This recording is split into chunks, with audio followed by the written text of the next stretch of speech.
Your endless season continues. Last week we talked about a bunch of other people's lists of the best albums of 2025, and this week we're talking about the first Brooklyn Vegan list of the year, the 50 best punk albums of 2025, plus some other fun stuff. I'm Dave, I'm here with Andrew, and you're listening to BV Weekly.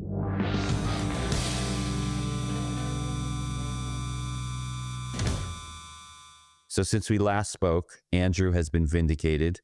His favorite Wednesday song of the year has showed up as one of the highest songs on Pitchfork's reader poll of the best songs of 2025. Not just my favorite Wednesday song, it's my favorite song of the year. Oh, yeah. So if you were listening last week, we were talking about a whole bunch of list season so far. We were looking at all other kinds of lists. Andrew was surprised that the Wednesday song showing up most on other publications' best song list was Townies. Is that right? Yeah, Townies instead of Elderberry Wine. Right. But the people agree. Andrew is a man of the people. What can I say? Yeah.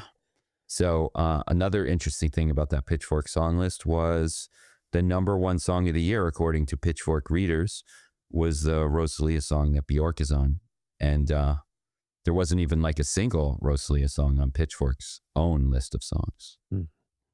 But the album was very high. Yes, the album is very high. It's all the songs collectively. And Rosalia, meanwhile, has shown up on a few more lists as the number one album of the year, which is interesting. Yeah. Which is not the only update since we've spoken last week. A lot more lists came out, including our own punk list. We'll get to that in a minute. But a few comments, just updates to last week. One is, I think we talked a lot about how Agriculture and Death Heaven were the metal albums this year, but you got to mention Spirit Box has actually shown a more kind of mainstream leaning metal album that we expect to be on the top of Revolver Magazine's list is showing up on a bunch of kind of more indie leaning lists. Enemy, Exclaim, I forget who else, but Spirit Box, interesting. What do you make of that? Yeah, no, I mean, I think they're I consider Spirit Box kind of adjacent to, they just took Dying Wish, Loathe, and Gel on tour. So I feel there's yeah, but they're also have a song with Evanescence. So I feel they kind of have a foot in each world, I guess. Yeah. And then, so I said they're on Enemy's list. Also worth noting that Enemy also did have Turnstile, Hayley Williams, and Deftones. Three bands who we pointed out, big rock bands who we pointed out were not anywhere on Pitchfork's list. So, and then Enemy, another Geese number one is in Stereo Gum. That's two lists so far. That's two major lists with Geese number one, though. The Ringer just put out their list with Geese at number one too. Oh yeah. Okay. So that's three big lists and then the New York Times, Lindsay from the New York Times had Geese as number one. Amanda from the New Yorker's list, which is Amanda Petrusich. Sorry if I'm butchering your last name, list. She had Geese number one. And then interestingly, Time Magazine, which is still a thing, hires a music writer to do their best list every year, and this year Jen Pelly is doing that, or maybe she's now doing it regularly, and she also had Geese as number one, representing Time Magazine there. Lily Allen, meanwhile, last week we said we were surprised she wasn't on more lists. She's on a million more lists since then. We could barely say that Lily Allen is not high on lists, including pretty high on some of them, as we expected. Tyler, who we said was not making that many lists, has showed up a few more times, not a lot. And that's Tyler as in the creator. Tyler, the creator. Sorry, we're on a first name basis if you didn't know. Tyler Childers is a kind of a list staple this year too. That's a really good point, yeah. And Bad Bunny was number one on both Complex and Rolling Stone. And of course, Complex predictably had Tyler, the creator. And Tyler was number 50 on Fader, which was an interesting choice. Another artist we haven't really talked much about is Jim Legacy, rap artist. He's been showing up on a lot of lists. At least 12 so far. So that's I think one of the bigger stories this year, Jim Legacy. Totally. Definitely he's a UK rapper, and I think he is has probably been getting more hype in the UK than in the US, but I think that's been changing. And it definitely feels like he's like one of this year's kind of like list season breakout stars, I guess. And that's Legacy, spelled Legxacy, I believe. Yeah. Uh, Leg ecstasy. Is like it like a it's legacy and ecstasy combination, maybe? that could be.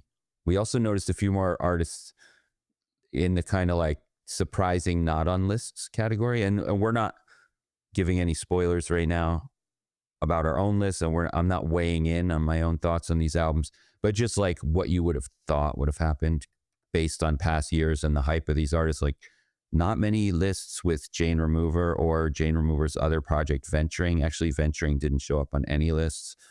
Ewell and Darkside, two other artists who kind of list staple, and then really And not showing up. they were on a lot of the list of the best albums of the year so far back in June. Right, and So then they're casualties of the mid-year list season.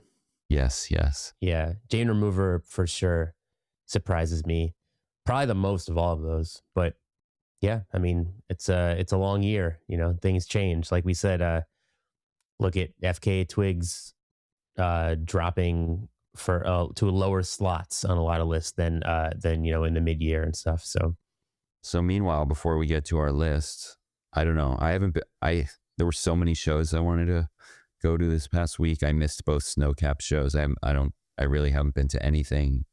But I did watch 3/4 of the new Puff Daddy documentary on Netflix. You watched it all. I watched it all, and I watched the HBO one that came out maybe a few years ago at this point. Amanda went to Snocaps though, Yeah. and I was not like tracking their set list, so I didn't know until Amanda told me that they're playing P.S. Eliot, which is amazing.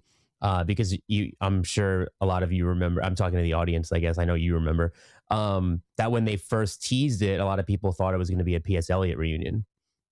Yeah, P.S. Eliot being one of the original bands of Allison and Katie Crutchfield to make up Snocaps. Yeah, so they've been played.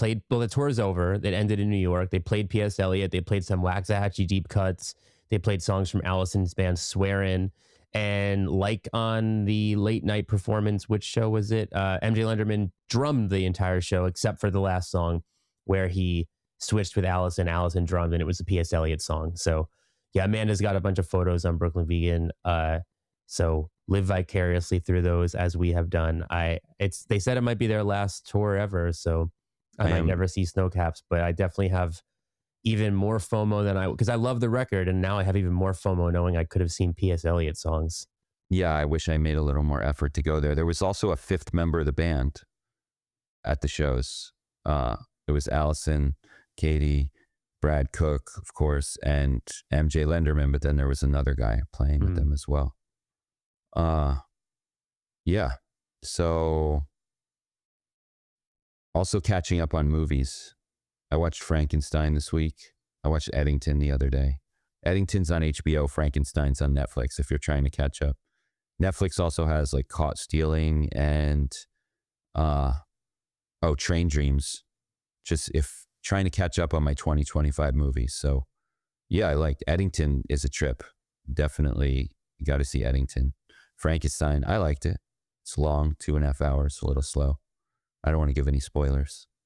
But one movie I have not seen is Game, which is I think a little more under the radar movie, which was co-produced, co-written, and soundtracked by Jeff Barrow of Portishead. And I'm about to find out a lot more about that movie because on the new episode of the BV Interviews podcast, Bill chats with Jeff Barrow and two of Portishead, who, by the way, one of my favorite bands of all time, and along with two of Jeff's collaborators on that new film Game. That episode just dropped. Go find it in wherever you get podcasts. The BV Interview, Jeff Barrow interview. And let's talk about the punk list then. Sounds good to me. All right. If you're listening to this before like 9 a.m. the day it drops, it might not be on the website yet, but today we have released / are releasing our annual 50 best punk albums of the year. And this is always a huge undertaking for Andrew, especially. or for mostly Andrew, or for completely Andrew. So Andrew, who's insane, uh, as you know, reviews albums new albums 52 weeks a year in his notable releases column on BrooklynVegan.com. And I would say most weeks you've got at least one, if not many, punk albums we would call punk in that column. And then once a month, you also do kind of like the 10 best punk songs of the month in your column called In Defense of the Genre, also on BrooklynVegan.com. So you're more than most people, you're keeping up with new punk albums all year. And when I say punk, you list off the subgenres that you kind of consider punk. Yeah, it's basically like punk, pop punk, emo, post-hardcore, hardcore, metalcore, ska punk, screamo, indie punk, some garage punk. It's a lot of stuff under the umbrella. It's not just like bands that sound like the Ramones or NoFX or something. Yeah. So you take all that, and every year, Andrew puts together a list of the top 50 punk albums. And, this is basically his list. He certainly, we debate it a little towards the end. He considers albums that I like, that the rest of the BV team like, that we collectively kind of appreciate and are writing about and that are making an impact, and put that together and release that. So go check that out on the site, and we're going to talk about it. So where do you want to begin? All right, we're not going to run through the whole list of 50 because we don't want to keep you here all day. But you can say some generalizations about. One other thing to say about the list is it's a great list because of all the reasons I mentioned. Like nobody but Andrew has listened to all 50 of these albums, and that could be true about last year's album too. But like I always make an effort, at least. I admittedly have not listened to all 50 yet. I've listened to a lot of them. I'll catch up now that it's out on some of them. And it's got a lot of bigger familiar names. It's got Pup, Scowl, without saying where these appear on the list at the moment, but like Pup, Scowl, Military Gun, Drain, just to name a few of kind of the bigger names. And it's got a lot of under the radar names. It's got some stuff that's just really well known in its scene. Like you said, it covers so many subgenres that sometimes it's got like the emo band of the moment, which seems like a popular band if you live in the right Reddits, but maybe the bigger population not really aware yet. And a lot of this stuff, as somebody who appreciates pretty much every single genre on the list, to me, it's like all worth checking out. It's stuff that kind of stands out in each of these subgenres, and some stuff that is kind of getting a lot of attention this year, but still probably unknown to larger population. Like I think of Algernon, Cadwallader, First Day Back, two of like, in my mind, the most talked about albums on this list, but still probably like who to the average person. And even in the, like Algernon is a lot more popular than First Day Back. Yeah. Well, partially because they've been around for how many years? Right. I mean, this is a reunion, but like they're now regularly playing 2,000 cap venues. So like which, depending on what you listen to might still be tiny, but it big for where they came from. Which venue exactly did they play that was 2,000 cap? When they first reunited, I want to say in New York, they played Warsaw and was it Monarch? It was 2 nights. So it was like combined, it was like 2,000 or 3,000 tickets in 2 nights. Oh yeah. All right. Yeah. I guess that is they might have done Brooklyn Steel even. And now I saw them open for Joyce Manor at Brooklyn Steel. That doesn't count, but now I can't remember. But I think their current tour, which I don't know if they played New York yet or not on it, was Racket. So that's a bit smaller. That's like 750 maybe. But they have definitely at this point in their reunion played to 2,000 people.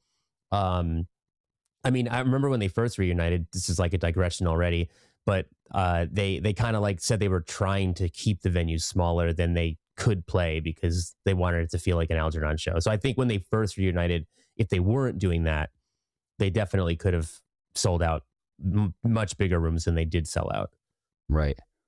Well, I know they just headlined Dark Matter in Nashville this past week, significantly smaller than all the venues you mentioned. So I think probably that's, of course, we always get the more people want to go to a show in New York than in More other people cities. live in New York. Yeah. Yeah. Yeah. And I mean, they're from the Philly area. They're always going to be bigger in the Northeast, I'm sure. But yeah, I mean, like, I think their Philly shows have potentially even been the biggest. But No, that makes sense. yeah, And so that's a good album to start with.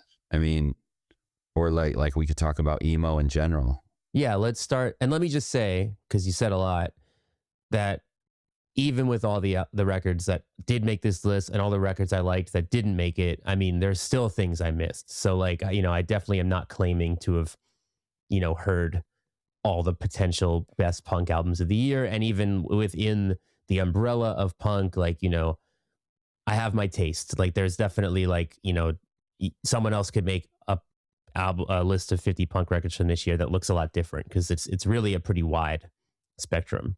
Right. So just to recap, if it's an album that's not on this list, you definitely hate it. Exactly. That's what I'm trying to say. I've heard every punk album, and if it didn't make this list, I hate it. Got it. Yeah. But yeah, let's start with emo because I think that 2025 has been the best year for emo of the 2020s so far, if not even longer than. I mean, I might even say it's been the best year for emo since sort of the last wave, the kind of emo revival wave, the fourth wave kind of died down in like I say 2018. So it might be the best year for emo in like the last 7 years. But I feel like this year, the new generation, the fifth wave, if you will, I think really just like it just felt like one album after the next of this young generation of emo bands, just like really kind of making these really great records. And it just felt like there were so many, as well as, like you mentioned, Algernon, like some really great comebacks too. So you kind of had this combination of like some older bands coming back with their first record in a while, and then all the new ones. So I mean, as far as that, like the younger generation goes, just kind of on the, I mean, it's so like I feel like the wave of emo that I'm kind of referring to generally leans towards like the more Midwest emo kind of stuff, like things like Algernon, things like Cap and Jazz, who Algernon were of course really influenced by. Which wave is Cap and Jazz? Second wave. Can you go through the waves really quick? Oh man, sure. Okay. Like as fast as possible, the first wave is like DC mid 80s, like Rites of Spring, Embrace, Dag Nasty kind of stuff. And then the second wave is basically like the mid 90s, with like Sunny Day Real Estate kind of on the bigger end of things. And then like Cap and Jazz, who are now like as important as Sunny Day Real Estate, but at the time would have been like a lot more on a DIY level. And you like, American Football, Braid, Promise Ring, Get Up Kids, Mineral. Third wave is the really popular early 2000s stuff like Taking Back Sunday and Thursday and My Chemical Romance and Fall Out Boy. And the fourth wave is like the revival stuff, like kicked off by bands like Algernon and Snowing, and eventually like bands like Modern Baseball and Foxing and Hotel Year. World Is, Into It, Over It. And then, yeah, I guess now we're kind of in this fifth wave, which has been this interesting thing because I guess it's good we just did that because some of these bands kind of sound like a continuation of the fourth wave, which was very inspired by the second wave. This kind of more like indie Midwest style, more underground kind of emo. But this year we also saw a lot of these fifth wave bands doing kind of a third wave thing, like Ben Quad with their album Wisher, Charmer with their album Downpour. Those were, I think, for sure the two most like these bands that kind of started doing like this second wave style Midwest emo and now kind of sound like they could have been on Victory Records or Drive Through Records in the early 2000s. As well as you have like Anxious with Bambi, which is my number 3 on the list, spoiler, who like, I mean, Anxious like come from the hardcore scene, but they also really love pop music. And I feel like it sort of pushed them to this place that ends up sounding like a bunch of third wave bands like Saves the Day and like Movie Life and that kind of stuff. Um, and on this record, I hear a lot of Jimmy Eat World Bleed American. I hear some Taking Back Sunday, Tell All Your Friends. And then Arm's Length, number 5 on my list with their sophomore record, There's a Whole World Out There. Like, fully part of the fifth wave, and like they're influenced, I'd say, by like fourth wave bands like Hotelier and Pianos Become the Teeth. They have that more dramatic, more post-hardcore leaning, a little bit glossier, but not like too polished, just like more of a glossier, like compared to some of the more basement dwelling, like scrappy sounds. And like, definitely making songs that they just toured this year with Thursday and Silverstein, and that, they played When We Were Young. Like, they're a really good band for people who really like the popular 2000s emo stuff. But they have that distinct like DIY mentality that makes them a band who, are like in the same scene as these other bands that maybe sound more like Cap and Jazz. So yeah, I mean, you had all that, and then you had like Trash. I think it's pronounced Trash. It's like all caps TRSH. I would imagine that's how they say it.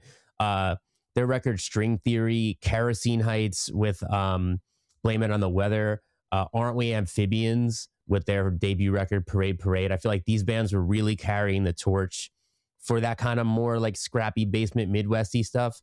And even like within that context, they're all kind of doing their own thing. Like Trash's album is like 50% screamo, but it still has that like melodic Midwest vibe. Kerosene Heights, it's still noodly and Midwesty, but they have really big hooks. Like I say, it kind of reminds me of like the Second You Blew It record, or the Second Promise Ring record, like or like the jump from Braid to Hey Mercedes, where these kind of like noodly Midwesty bands kind of get a little more hook oriented. And then you have Aren't We Amphibians kind of holding down, like just doing so many like amazing emo tropes. Like they have like the sad trumpets, the yelpy choruses. It was a really, really good year for this kind. Tiny Voices, their debut record Reasons I Won't Change, like same kind of realm, but like a little bit more like Hot Mulligan Wonder Years, where it's like it toes that line between emo and post-hardcore with like pop punk. Like I know you just saw Hot Mulligan, and we were talking how it's like this pop punk band, but it's also kind of like this post-hardcore band. Yeah. It helps appeal to me for sure. Yeah, and Tiny Voices kind of carry that torch. And Chris Freeman from Hot Mulligan is on this record, so it's very like symbolic, I feel, like a torch passing. Yeah, I'm trying to... Oh, and then the comebacks, right? Algernon. I mean, like, it's amazing because it's like it's been 14 years since an Algernon record, and it's like, as in classic Algernon fashion, it feels like no effort was made to do anything other than just like have fun and do what they do. And that's what you kind of want from this band. Like it's not like this big comeback, because if it was, it wouldn't be Algernon. So it's like perfect. Good Luck, who are not as popular as Algernon, but long associated with them. They've played tons of shows together back in the day. They're also their third record, and also their first in 14 years, and produced by Joe from Algernon, is like, I really love it. I have it at number 6 on my list. It's the thing about Good Luck is like they're kind of emo revival, but they're also kind of folk punk, kind of power pop. I would even recommend it to people who listen to anything from Superchunk to New Pornographers to Hop Along to Rilo Kiley. And it feels like they didn't get their due the first time around. So I'm really happy that they're back with a new album that's as good as their classics, and that now they have another chance to get their due. I hope they do get it. First Day Back, who you mentioned, like this band is really obviously having this moment right now. It kind of feels like the early days of Algernon, in that you're listening to this current thing and you're like, how is this not actually a lost record from the mid 90s? It sounds so 90s and also influenced by Algernon. But I think my favorite part about this record is like, there's these obvious Cap and Jazz Algernon things, and then there's these moments that like sound like Sunny Day Real Estate. So kind of to go full circle with that second wave emo thing, like Cap and Jazz and Sunny Day Real Estate coexisted, but were sort of not really grouped at the time. And it's like First Day Back have this like alternate 90s where those two things could be on the same record, and it's really fantastic. And that's kind of a theme. I mean, obviously, all these different types of bands are all on the same list. We're calling everything punk, but it's like you just talked about that Hot Mulligan show I went to. Actually, three bands and a band who didn't put out an album this year were from the list. We're all on the same show: Hot Mulligan, Anxious, and Arm's Length. And then with Trug Church, who you would not call the same genre as any of those bands, all sharing like the same bill.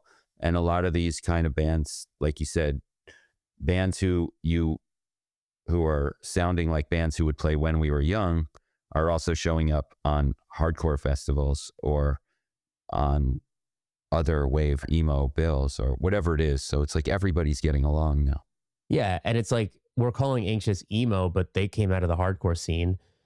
And Algernon, like to me and to them, like are just a punk rock band. I think like it's like, yeah, they're obviously like Midwest emo, but I feel like if you like the way they identify is like we're just a punk band. And I think it kind of makes sense when you look back to it, like a band like Good Luck. Like Good Luck were on No Idea Records, which was like a classic punk label.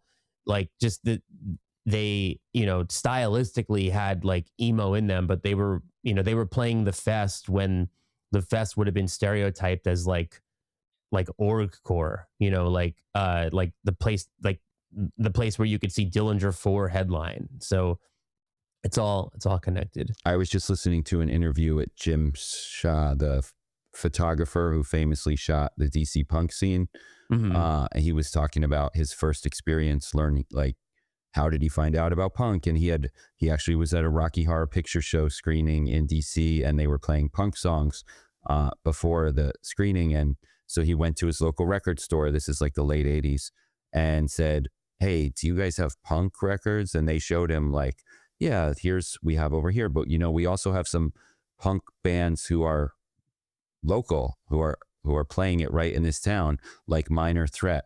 And I'm just saying they never used the word hardcore. He got introduced, he asked for punk records, and they gave him some punk bands, which ended up being the DC hardcore scene. But yeah. So. I mean, I think like the word punk is even like a bit of a lost art. Like, you know, I think that's what, like, sometimes I think people hear that word now and they're like, oh, like punk specifically means, you know, like 3 power chords, sounds somewhat like the Ramones. And like, I don't know, I to me, like I prefer a world where the word punk means all this stuff, obviously. So yeah, I like using it in that way. And so what hardcore? Wait, before we move on though, I want to make sure I know emo is a bit long, but let me just get a few more shout outs.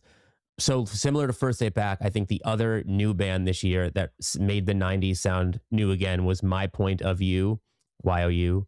Their EP, This Is My First Heist, is only 4 songs, but had to make the list because it's so incredible. Recommended if you like Mineral, Raina Maria, Everyone Asked About You. Weather Day from Sweden had definitely the most unique emo record I heard this year with Hornet Disaster. Pool Kids, who I think don't really count as emo anymore, but came from it, made a really interesting poppier record with Easier Said Than Done. Home Is Where combined emo and country on Hunting Season. And Algernon weren't the only comeback. Moving Mountains in the starting line put out their first records in a long time, and those were really good, both on this list. I think we could stop there. Who did Moving Mountains just announce a tour with? They're opening for, is it Microwave in New York? Oh, yeah. Also Philly, which I think I find interesting because it's kind of been a minute since they've like been the opening band at something. That they haven't toured in a while, but they kind of do these like weekenders, and usually they're headlining. But yeah, I mean, as far as genre goes, it's always up for debate. There's some other records on this list that maybe are like more post-hardcore or something, but they could fit into emo. But yeah, let's go to the next topic. I just want to remind people, if you're trying to furiously take notes here, you just gotta head to Brooklyn, and the link will be in the show notes too. All 50 of these records are listed in order on the 50 best punk list. So don't worry about writing everything down. But yeah, everyone just put their pens down. Yeah, focus on the road. All right. No, so let's talk about hardcore. Yeah. since we kind of already did a little bit. And Anxious made the list. They made the list high. Are they a hardcore band? I mean, We're not going to debate we're not that. going to do that, but I will say that Grady introduces Anxious on stage as we're a hardcore band from Connecticut, which I love. I think that hardcore is more of a mentality than a style of music sometimes. Exactly. So I'm going to say, instead of saying, so the Great Hardcore Fest in Detroit, Tied Down, just announced the lineup, and it actually got me excited. It leans heavy hardcore, if you want to call it that, that festival. And if I can make it to Detroit next year, I will for that. But that I'm going to say, here's some bands that made the top 50 punk that could be on the Tie Down. I'm not saying they are on the Tie Down lineup, but they could be. And that includes Anxious and Turnstile, who played Tie Down last year. That was like a surprise headliner set. End It, Secret World, Destiny Bond, Gum with 2 M's, Speedway from the UK, Scal, and Drain. I maybe missed some. Yeah, But, I would probably. I mean, you could definitely add Military Gun. Oh yeah, I meant to say Military Gun. And Xiao from Sweden. I think maybe they're like a little more power violency, but they could play Sound and Fury for sure. Maybe Tied Down leads a little more like beat down and less power violence, but Right. I mean, again, to a regular person, what's the difference between any of this stuff? But yeah, so Turnstile is my number one. Huge There it surprise, is. right? And I think we can not have the Turnstile hardcore debate, but like I think if we were making a list of just hardcore albums, like I probably would leave Never Enough off of it, just because it kind of doesn't feel necessary, and like in addition to transcending and probably just it has a few songs that are undeniably like old school style Bad Brains hardcore, but the Drain record, which is number 2 on this list, Is Your Friend, is for sure 100% inarguably straight up hardcore. And it's like, I think it's the best Drain album yet. It's the first Drain album that really captures the vibe of their extremely fun, wild, huge live shows. They've always had kind of a crossover thrash and groove metal element to them, and I like that now there's more of a skate punk element in there too, including more clean vocals. But even the screamed songs are Drain's catchiest thus far. And then, yeah, I mean, Destiny Bond and Gum, I group a little bit in my mind. They're both on Convulse Records, and they both kind of are like, I feel like they are hardcore punk in the early days of hardcore, when it was like undeniably just sort of like faster, harder punk music. And then I think in the years to come, like sometimes hardcore would lean away from like sort of traditional punk and maybe more towards metal. And I really like these bands kind of doing something that's feels very punk in like a traditional way, but also feels fresh.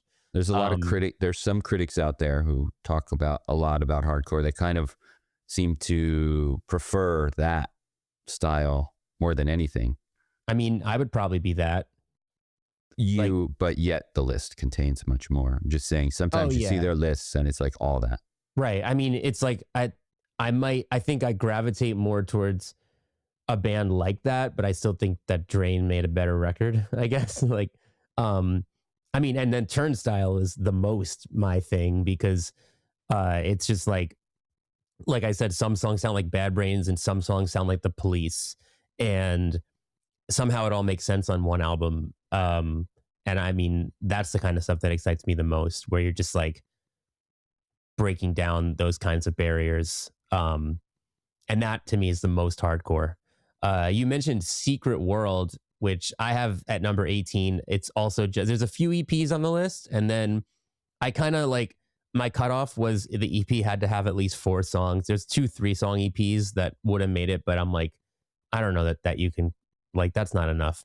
But the Secret World EP, I feel like it deserves it, because although it is short, it just like, it just made me like, it's so excited about this band, and so it feels substantial.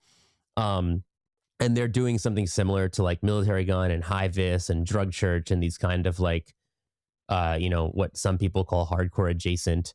Um, and they're like Australian musicians who are also in Speed and Downside and other bands from Australia. And I think it's fantastic. It's worth mentioning, it not on the list, just it is an EP that's way too short, but you got to mention it in this context. Also out this year was that Public Opinion EP, which only had 3 songs, one of which had Patrick Kinlan from Drug Church singing on it. Yeah. So if you're digging into this part of the genre, add that to your playlist. It was also, I mean, it was a very good year for that kind of like hardcore alt rock crossover stuff, as it's kind of been for a few years. And speaking of guests, I mean, like the best song on the Secret World EP, the second verse is sung by Shogun from Royal Headache, which is like, I think the hardcore scene has a lot of love for Shogun. Yeah, he's including Military Gun constantly. Also, I think he also sang live with Shogun at least when he was in Australia or New Zealand. Mm-hmm. Yeah. I would love to hear like, I mean, he has 2 bands right now, but I would love to kind of hear like him making music that was a little more, I mean, I'm not taking away from what he does, but like hearing him on this Secret World song where the sort of backbone is very hardcore, I was like, ooh, I like that a lot. I want to hear more of that. What else? End It. I mean, as far as just like pretty straight up, like no frills, no nonsense hardcore, like they had the best record in that realm, I think. We talked a lot about that 2 weeks ago on the episode of 10 records we hope you hear before you make your end to your list, if you haven't heard that yet. Yeah, check that out for more. But yeah, that record's awesome. I think, as you kind of said, Akil, the singer, like he just has, his tone is so interesting, that like even the songs where there's like, they're not like melodic, so to speak, they feel very tuneful, very catchy. I think very like, they really stick with you. They kind of stand out. So I think he's a great front person. Yeah. Well, also, you say that Drain is inarguably a hardcore record, unlike Turnstile. And yet here's another category for you. I feel like there's a handful of records on this list that could also be on a metal list. Drain being maybe the most notable example there. You've even compared this album to Anthrax at parts. But also, I mean, tell me if I'm wrong, Metalist on the punk list, The Armed, D-Spitz, Bone Flower, Drain, Pupil Slicer. Pupil Slicer, I'd say, is the most metal. Okay.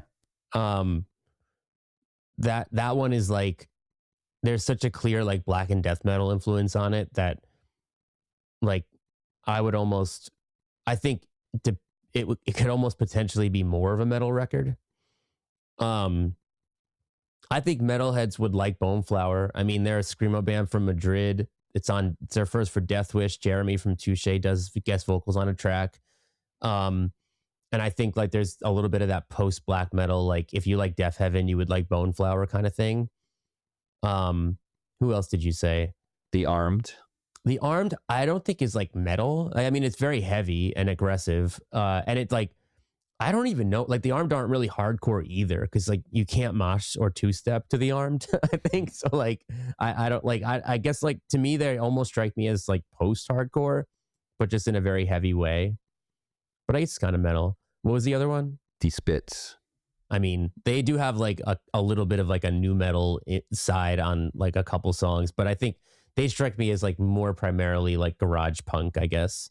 I mean, they're on Third Man, and like I could see them opening for the White Stripes in like 2002, and it would be perfect.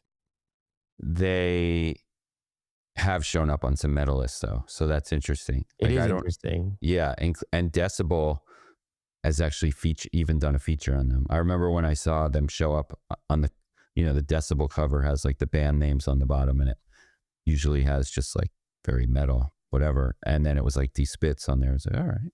Not to mention, go ahead.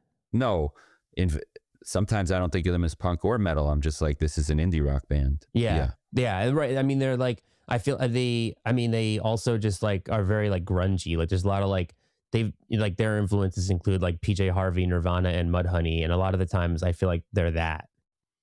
Right. But yeah, it's interesting. It's like it's in that, and they're in like one of those middle ground of a few different things kind of bands. But interestingly, the world is a beautiful place. I'm no longer afraid to die. Who would historically be emo, who have definitely played like cross paths with Algernon back in the day, made like pretty much a straight up metalcore album this year with Dreams of Being Dust. Right. So that was a curveball, and I wonder if uh, you may remember this was probably back in like 2016 or something, but I did a list for Invisible Oranges of like non-metal bands for metalheads, and I had Yeah. The World Is on there, and that was before they made a metalcore album. So maybe I'd be curious to hear what someone thinks of this album who like primarily likes metalcore and like wouldn't otherwise listen to like Midwest emo or something. Also, I guess the screamo on the list could all kind of be on a metal list too. Yeah. Why don't we go through some of the screamo? Yeah, I mean we said Bone Flower. But yeah, I mean it's interesting. I feel like the like screamo and kind of post black metal often have more in common than not. Nouvel Oscura from LA are one of those bands for sure. I mean they work. I don't know if they did this record with Jack Shirley, but I know they work with Jack a lot, and he's probably most famous for producing most of the earlier Def Heaven records. Um, and Also, goes two ways because Def Heaven are kind of a screamo band too. So, but that album was really, really good, really powerful. I think definitely recommended for black metal fans, although it is screamo. And Rain from Italy, they put out their first album in I think 10 years. I believe it's pronounced For Me So Merce. It's just two like 25-minute songs, and it's so epic. Like it's just like this constantly changing, like it's just the only way to listen is start to finish. So it's kind of nice that it's just these two long tracks and you kind of can't skip through it. But like, I mean, I would put that record kind of almost more next to Def Heaven and Agriculture than I would next to Algernon Cadwalder and First Day Back. So again, genre is all kind of funny, but that's a really, really, really good one if you like kind of heavy, beautiful, like atmospheric music. Another category we could talk about on the punk rock list are bands. I said Die Spitz could be an indie rock band. You also have like Lambrini Girls on there, who are definitely a punk band, but also, maybe a big indie rock band right now. And The Armed, I said they could be on the metal. I'm going to say The Armed could be like on every single. The Armed can just be on every genre. Yeah, anything with guitars. The Armed is that. Yeah, yeah. And kind of let's talk about the indie rock thing's not a great topic, but let's talk about Lambrini Girls. Actually, they're pretty high on the list, which is awesome. You know what's funny is like, yeah, I have them at number 8, and they're probably, of all the bands on this list, they've shown up on other like multi-genre lists. Well, Turnstile showed up the most, but they're up there as one of the most. Them and The Armed, I think, have showed up on a handful of lists. That's how I define indie rock, basically. If you're on another list, you're indie right. rock. Yeah. But it's funny because to me, Lambrini Girls are almost one of the most like traditional punk bands on the list. Like to go back to that, like, like that straight up like punk as it was defined in 1977. Lambrini Girls are that. And obviously, as they are a radical, outspoken, angry, feminist punk band, there's a Riot Girl element to be brought up too. So like, for sure, like as similar to maybe 77 punk as they would be to like Bikini Kill or something. But I really love this record. It's just like the anger is so raw and authentic, and you just feel it, and it's just like you get mad along with them, which is I think the best. Like protest punk does that. It makes you like fired up and want to go and like spit in the face of oppressors.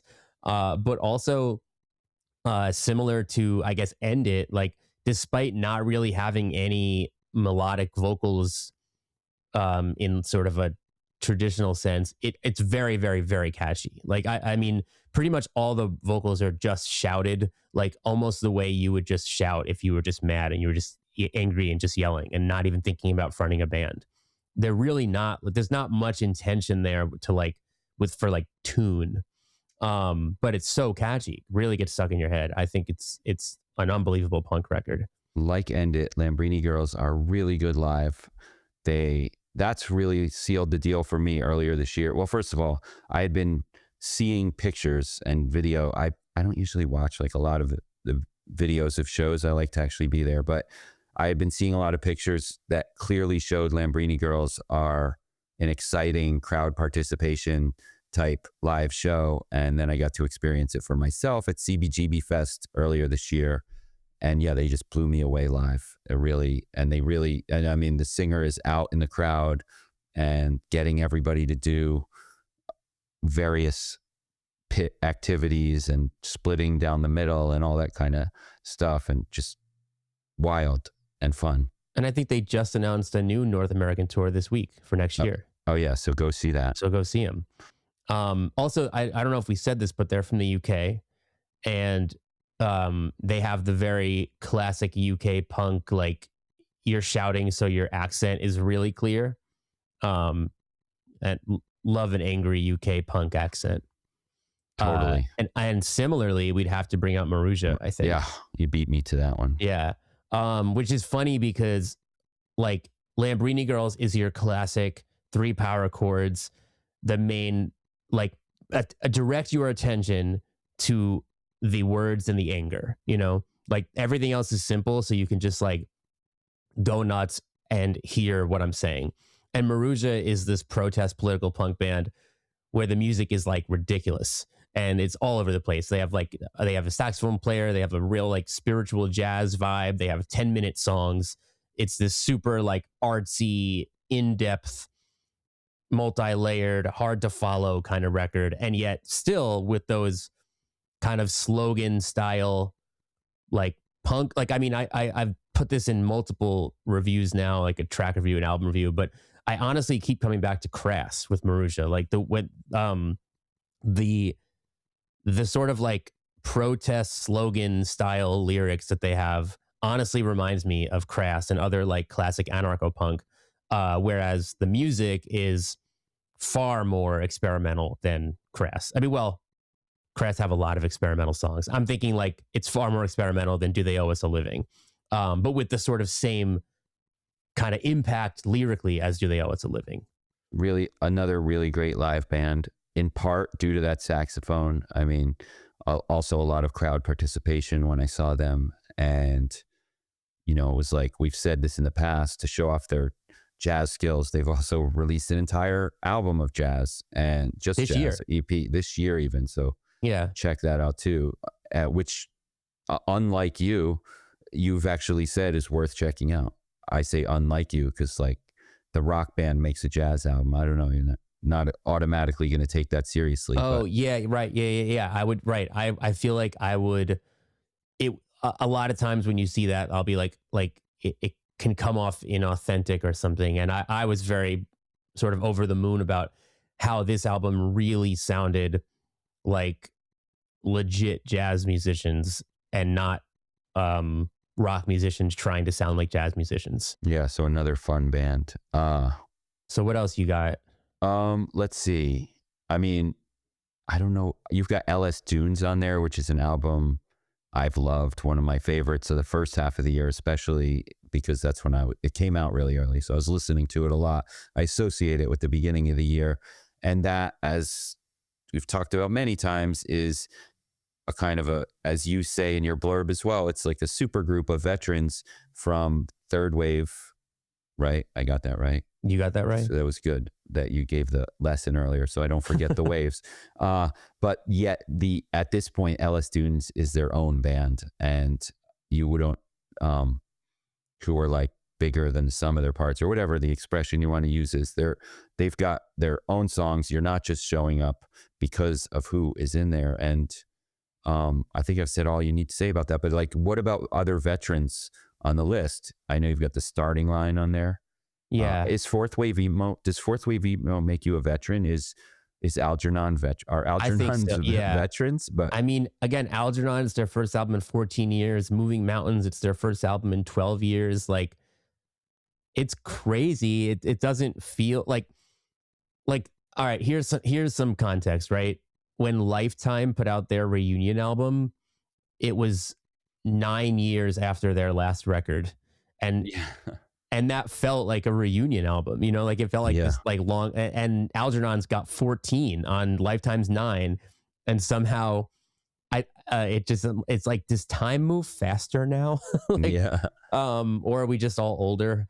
But yeah, I think a lot of the fourth wave stuff, um it counts as veterans. And yeah, like the starting line is a kind of a good uh double feature with LS Dunes, because they were, I mean, from the exact same era and scene. Like Anthony Green from Ellis Dunes is from like the sort of Philly area, and so are the starting line, and like Anthony Green bands and starting line and early iterations of starting line bands would have been on like the same little shows, and then they got big at the same time. Um, and they also both work with Will Yip. Will produced, I think, both of those records. He definitely did the Starting Line record. He must have done the Ellis Dunes record. And I think also like Ken from the Starting Line had kind of said like one of the influences on this record was getting into Title Fight, who kind of took off after the Starting Line went on hiatus. Circus Survive were also one of the veteran bands that took Title Fight out early on, when Title Fight were kind of on the come up, and Anthony has talked about like being inspired by them, and so I think there's like I think it's really important to sort of like, give the next generation a platform and also learn from what they're doing. I think you don't have to do that, but I think if you do, it kind of gives veteran bands. I think veteran bands make more interesting music when they are sort of like just tapped in to what's happening. So I think the starting, like I've seen people on Twitter say they never liked the Starting Line until this record, and that to me is like, that's the ultimate dream for a comeback album, right? Is to make an album that could even win over people who never liked you before. So it's the opposite of like just fan service for the people who were always there. And so we're almost an hour into this episode, and I think that was the first time that both Title Fight and Will Yip got mentioned, and both in the same few sentences. I just checked. Title Fight has 5 mentions on the list. Will Yip's not in the blurbs as much, but probably could be. He's definitely produced a handful of these. He'd produced Scowl. He produced D Spitz even. Right. Hey Spitz. I think, I don't know, maybe producers didn't make my blurbs as much this year. But you've mentioned them in the past. Yeah, a lot of times. I mean, but Billy Menino, if I'm saying that right, produced a lot of those fifth wave emo records we were talking about. So he's kind of like really showing up as one of the new go-to producers.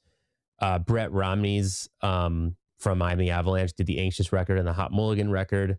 John Markson, I think, has got to have his fingerprints on these records. He might have done Drain. I think, did he do Arm's Length or no? But he's kind of becoming one of the people that people work with a lot now too. So yeah, definitely. Shout out producers. Shout out producers.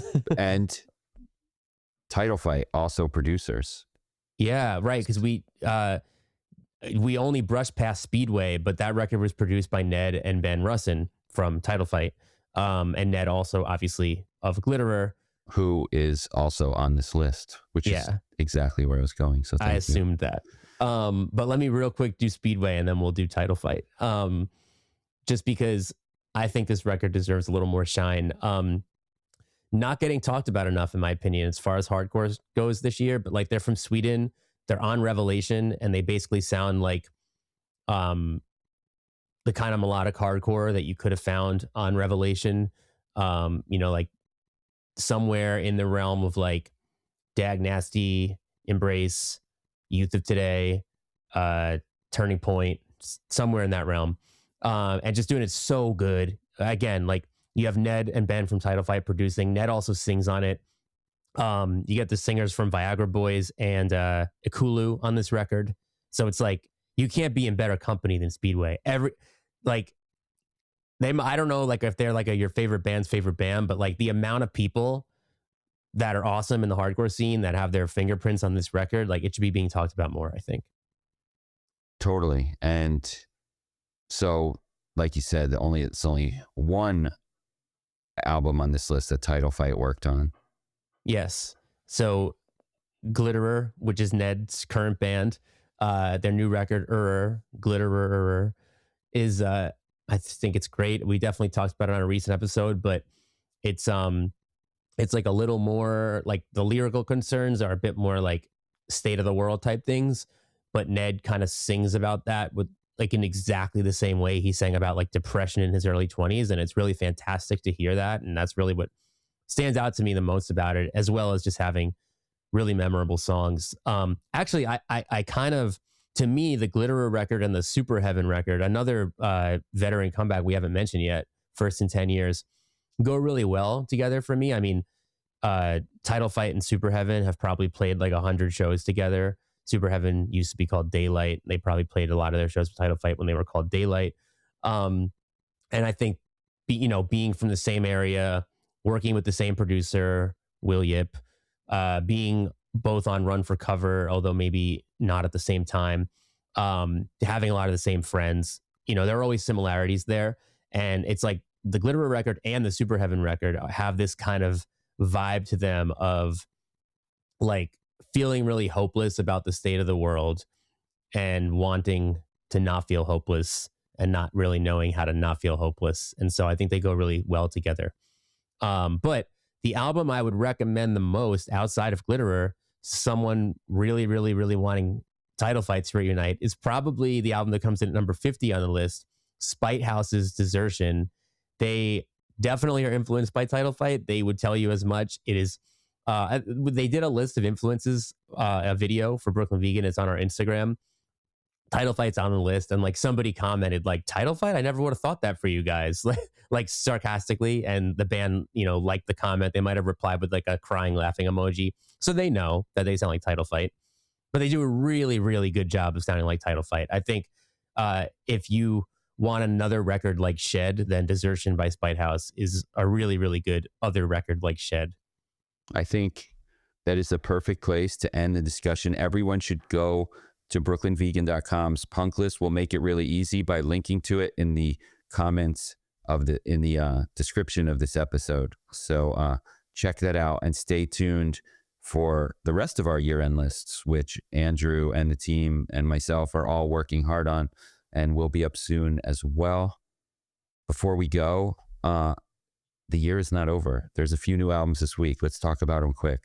Yeah, it's December 12th. It's like the second to last week before Christmas, and there's still a few albums. I am going to keep this short, partially because I actually haven't heard all of these. I think maybe that has something to do with just being in year-end mode. But we were talking last week about albums from 2024 that were showing up on 2025 year-end lists, and I think we could have seen the This Is Lorelei record because it came out last year and it definitely made a lot of lists, including our own. But I do think it's been kind of a slow burn success. It's probably even bigger now than it was last year, and got a deluxe edition this year, which had some bonus tracks, including the MJ Lenderman version of Dancing in the Club, which we did see on a lot of song lists. But had people waited a little longer, they could have also potentially had This Is Lorelei's Hollow Boy, which is before doing Box for Buddy, Buddy for Star, if I got that wrong, sorry. Before doing that record, This Is Lorelei had like 100 Bandcamp releases, like lo-fi, stuff like that. And now he did this album of re-recordings of select songs from those releases, like with a more proper studio recording vibe. So really nice kind of companion, good, nice thing to tide us over while we wait for sort of the next proper This Is Lorelei record. I haven't heard this one yet, but I can't wait to hear Nas and DJ Premier's Light Years. I mean, DJ Premier is one of the best rap producers of all time. He is one of the producers on Illmatic. So to do an entire album with Nas honestly feels like a long time coming. It's the final album in Nas's Legend Has It series, which was going on all year with records from like De La Soul and Slick Rick and Big L, and a lot of other legends, Raekwon. My it- when we're finally done with all these year endless, one of my New Year's resolutions is to spend a lot more time with all of those rap albums that came out this year, because it's just too much. It's hard it's to. too much. And as I know you agree, Dave, Nas is pretty much on a roll lately. Like, he's really been just so prolific and putting out quality records. So I'm really excited to hear what he does with a whole album with DJ Premier. Same. And if you're excited for this, that probably means you like gritty 90s New York rap. And if you like that, then you got to know about the new Conway the Machine album, You Can't Kill God with Bullets. Conway doesn't really change things up, but he just always seems to just like come out with more knockout punchlines that you're like, how did you not come up with that one yet? Conway and Nas, two of my favorite rappers. Yeah. Maybe both in my top 5. Yeah. Really? Those are both in your top 5 rappers ever? Conway and Nas? I'll stick with that for right now. I'm not giving you the other 3 though. All right. Maybe another episode. Stay tuned. Yeah, it's cliffhanger. And just a few others. Joe Newman from Alt J dropped a solo record. Juliana Hatfield has a new album called Lightning Might Strike. 21 Savage has a new album called What Happened to the Streets. And Bun B and Static Selecta have the 5th installment of their Trill Static series. But even more so than new albums, the piece of new music that excited me most this week, and this goes well with the punk list, anticipated album for next year. Sweet Pill just announced Still There's a Glow, Sweet Pill being one of my favorite new kind of emo or post-hardcore or even maybe a little bit pop punk kind of bands. And the new single No Control is awesome. Aren't there some Sweet Pill vocals on the end of year on Ben the punk Quad list? album has guest vocals from Zaina from Sweet Pill, and is there another? Well, that's the one I was thinking of. Yeah, definitely that one. I know she's been doing like more stuff lately, just like showing up more, including she designed the single artwork for Hit Like a Girl's new song Keepsake Theory, which just came out this week, and they just announced that their album Burning at Both Ends is coming out next year.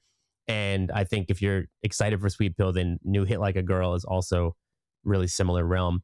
And then one more thing, which also is a very, very nice tie to the punk list, especially for fans of Ellis Dunes, is that Pelican, the long-running instrumental metal band, although we did a podcast episode with Pelican this year on the BV Interviews podcast, and I think as it comes up a lot that it's about 10 albums that influenced their new album, and most of them are like 90s post-hardcore albums, and like really Pelican kind of really identify more as a punk band than a metal band, although they've kind of always been grouped with metal, and they do like metal.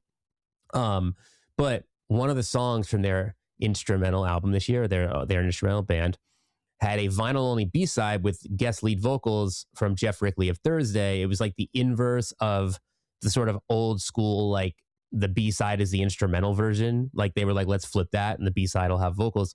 And the plan was to keep it on vinyl only, is what they told me on the podcast. But I'm glad they didn't stick to that plan, honestly, because now it's got a music video, it's out digitally, and it's really, really cool. And, you would have to check. And Jeff does a lot of screaming on it, and I love Screamo Jeff. And actually, I'll end here. Just to circle back to the punk list real quick. There were 3 honorable mentions that didn't make the list because I just felt like they were too short. And I'm just going to name them because they include Sacher's new EP, Tendrils, which is the OG Screamo band's first music in forever. Speed's EP, All My Angels, and Haywire, Hardcore Band of the Year, put out just 2 songs this year on a split with No Guard, and that deserves a shout out. And I think that's where I'm officially going to cut myself off. All right. Let's talk about some news really quick before we go. Sad to report that Anaheim all ages venue Chain Reaction is closing after nearly 30 years. They announced some final shows with like Military Gun. Yeah, Military Gun and Movements. Yeah, it's cool. Detroit Hardcore Festival Tie Down, we mentioned earlier, announced the 2026 lineup. Here's bands that are actually on it. The newly reunited Blood for Blood, who have a new lineup with members of 100 Demons and Death Threat, and also just released their first song in 21 years on Roadrunner. Plus, also on the lineup of Tie Down, Negative Approach, of course, their staple, I think. Nails, Bane, Angel Dust, Pain of Truth, End It, Never Ending Game, and more, including a bunch of see, one of the top headliners hasn't been revealed yet. So Three of the big names. There are three unannounced names, and they're all like in the top of the poster. right. So I'm excited even without that. But just knowing more is going to get added. And last year, Turnstile was one of the ones added. And like, yeah. So anyway, Negative Approach, Detroit band, if that wasn't obvious, staple on the Detroit festival. And a lot of, it's cool. How many tours do you see hardcore bands are touring through Detroit, and they Negative Approach, they get to open their show. It's like a thing. I love the that the sort of like the special local opener is Not Dead. It's amazing. Yeah. And then on that note, I think that was sorry. Whoa, that was a little rough though. What? You're glad that Negative Approach hasn't died. No, the concept of having a local band like a we're in this band city and they're playing our show kind of thing. I didn't know you had that in you, honestly. Oh my God. Negative Approach bring it live still very much. But I was going to say that I think Never Ending Game, also Detroit locals, have played every edition of Tied Down, I'm pretty sure. Wait, so Never Ending Game as well. Yeah. And Never Ending Game, not an super old band, but I've still never seen them, and they kind of like on my bucket list of bands from the past 10 years. You got to move to Detroit. I know. And last time they came to New York, they were opening for Fiddlehead at like Webster Hall, I think. And they maybe also played a New Jersey show. Anyway, every single time I can't make it, and I get bummed. All right. Lily Allen, not hardcore at all. Great 2025 album. Sorry. I don't want to get ahead of ourselves. Just announced tour in support of that album happening in 2026. The great Jonathan Richmond, legend, also just announced a 2026 tour, including some intimate venue shows. Bright Eyes, I mean, if you want to feel old, are celebrating the 21st anniversary of I'm Wide Awake, It's Morning, and Digital Ash in a Digital Urn. I'm sorry, I shouldn't have read that. At Red Rocks, Hollywood Bowl, and Forest Hills Stadium in 2026.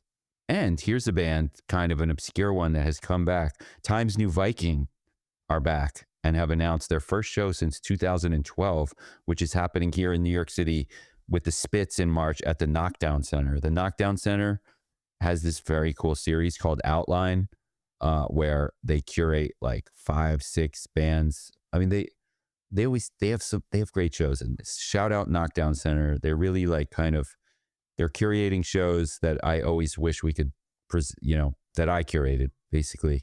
They pulled Times New Viking out for this one coming in March. So check that out.